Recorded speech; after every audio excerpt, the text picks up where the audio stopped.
C'est l'heure de votre journal. Bonjour à tous, nous sommes le mercredi 30 novembre 2016. Très heureuse de vous retrouver sur 8 Mont-Blanc. 3 millions de personnes souffrent d'une maladie respiratoire chronique en France, la BPCO. Pour apprendre à vivre mieux avec, les patients savoyards peuvent se rendre désormais au nouveau centre de réhabilitation respiratoire d'Aix-les-Bains. Petite visite dans ce journal. Nous irons aussi à Chambéry, au musée des Beaux-Arts. Précisément, les équipes du musée préparent leur prochaine exposition. Elle est consacrée à l'un des maîtres du minimalisme, François Morlet. Nous verrons comment elle travaille pour que tout soit prêt au moment de l'ouverture, une ouverture qui aura lieu samedi prochain. On parle donc santé. Pour débuter, un nouveau centre de réhabilitation respiratoire vient d'ouvrir à Aix-les-Bains. Cette structure, unique en Savoie, est dédiée aux patients atteints de BPCO, c'est-à-dire d'une maladie respiratoire très invalidante. La BPCO est la conséquence du tabagisme 9 fois sur 10.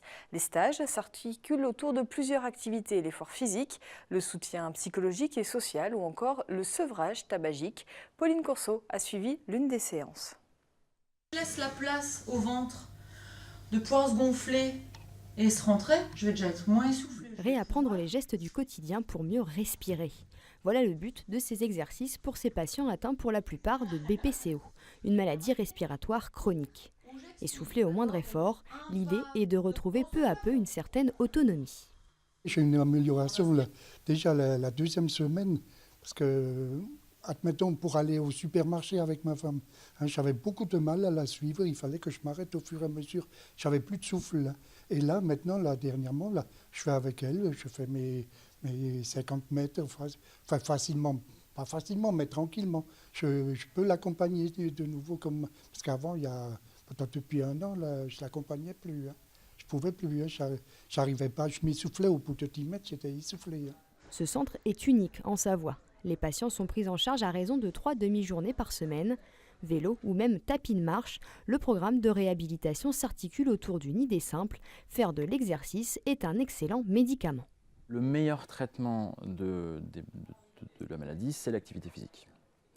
Après, il y a effectivement des traitements médicamenteux qui ont un effet sur les symptômes, sur l'essoufflement. Mais le meilleur traitement, c'est l'activité physique, c'est ce qu'on essaie de leur faire sentir, comprendre et sentir dans leur corps. C'est gratuit et ça a un effet bien supérieur à tous les médicaments qu'ils pourraient prendre. C'est un starter pour les remettre en piste et après, charge à eux de continuer, on les aide. Une quinzaine de patients a déjà débuté ce programme. En France, on estime que plus de 3 millions de personnes sont touchées par cette maladie.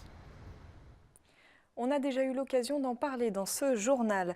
Le groupement transfrontalier européen est fermement opposé à la fermeture des petites douanes tous les matins par le Conseil d'État de Genève. 7 729 signatures ont été remises par le président Michel Chara, vous le voyez sur cette photo. Le groupement demande au Grand Conseil l'ouverture d'un débat sur la fermeture des douanes et plus largement, je cite, de préciser sa vision sur les questions de mobilité transfrontalière. Et justement, puisqu'on en parle, la vignette suisse 2017 sera en vente à partir de demain, y compris en France. Je vous rappelle qu'elle est obligatoire en Suisse sur l'autoroute. Cette année, elle sera vert métallisée et coûtera toujours 40 francs, soit près de 37 €. La volonté de l'augmenter à 100 francs avait été écartée par votation populaire. Je vous rappelle que la vignette 2016 reste tout de même valable jusqu'au 31 janvier prochain. Le 17 décembre marquera une date importante pour la station de Megève. L'historique Palais des Sports sera inauguré dans sa nouvelle configuration, un projet qui aura nécessité près de 3 ans de travaux et qui doit impulser à la station un nouvel élan, été comme hiver. Au total, la nouvelle structure aura coûté 53 millions d'euros, une dépense bien loin d'être négligeable. Sébastien Germain s'est rendu sur place. Le Palais. Un nom qui illustre bien les futures ambitions du Palais des Sports et des Congrès de Megève, qui sera inauguré dans sa nouvelle configuration le 17 décembre prochain. On est aujourd'hui sur un des plus gros établissements de ce type en France. On a agrandi, on a revu un petit peu les différentes circulations au sein de cet établissement pour offrir à notre clientèle une offre très diversifiée, tant pour les familles que pour le sportif accompli que le néophyte. Déjà doté d'une patinoire, d'une salle des congrès et d'un espace aquatique, l'ensemble va voir sa superficie passer de 20 000 à 30 000 mètres carrés, grâce notamment à cette salle de remise en forme, la plus grande des Alpes. Autre nouveauté, Une salle d'escalade dernier cri, ouverte toute l'année, qui ravira les passionnés de grimpe. On est dans un espace de 300 mètres carrés au sol, 740 mètres carrés de voies grimpables. On nous a livré une multitude de cartons avec 5580 prises qui sont installées aujourd'hui avec un collectif d'ouvreurs qui s'est réuni et qui a travaillé là depuis déjà 3 semaines pour ouvrir le 17 décembre une salle magnifique avec une multitude de couleurs. L'espace balnéothérapie n'est pas en reste puisqu'il abritera le plus grand bassin balnéoforme inox de France. La nouvelle offre proposée ne manque donc pas d'atouts pour vanter les mérites de la station. Mais ce nouveau palais a un coût, 53 millions d'euros, payé entièrement par la collectivité. C'est un bâtiment aujourd'hui qui doit être considéré comme un potentiel renouveau de l'économie et de l'attractivité de la station. Notre objectif, c'est de ne pas creuser le déficit de la gestion actuelle, parce qu'aujourd'hui, effectivement, comme tout un chacun, on le sait pertinemment, pour en avoir parlé avec des collègues élus, toute structure, que ce soit structure patinoire ou structure piscine, sont des structures déficitaires. Véritable institution dans le village, le Palais des Sports avait jusqu'à maintenant une vocation sociale, sportive ou encore culturelle. Avec ce changement de cap, c'est désormais l'aspect commercial et le tourisme d'affaires qui sont visés. Je vous propose d'entrer dans les coulisses du musée des Beaux-Arts pour aller jusqu'à la fin de ce journal. Dès samedi, il accueillera une exposition avec l'artiste contemporain récemment décédé François Morlet.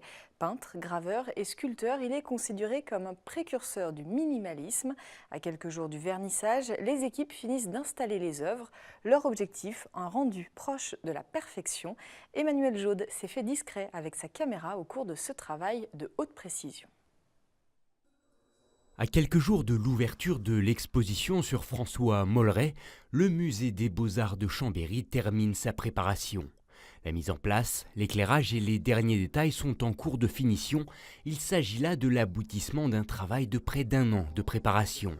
Alors forcément, à ce stade, chaque détail compte.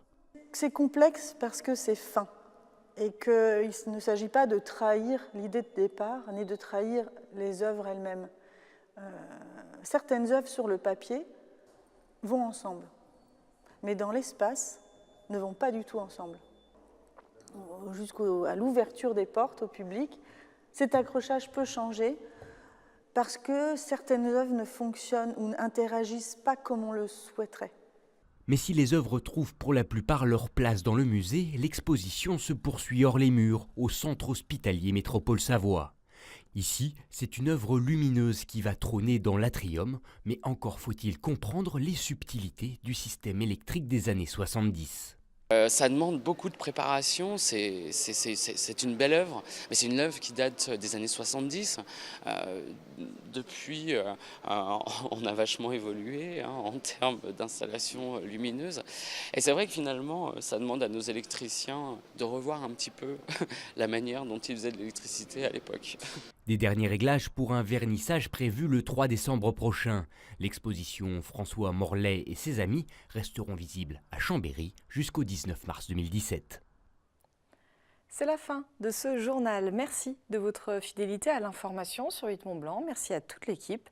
Tout de suite, retrouvez Destination Montagne. Emmanuel Jaude nous emmène à Bonneval-sur-Arc aujourd'hui. Passez une très belle soirée. À demain pour le JT où nous serons depuis le Palais Lumière d'Évian.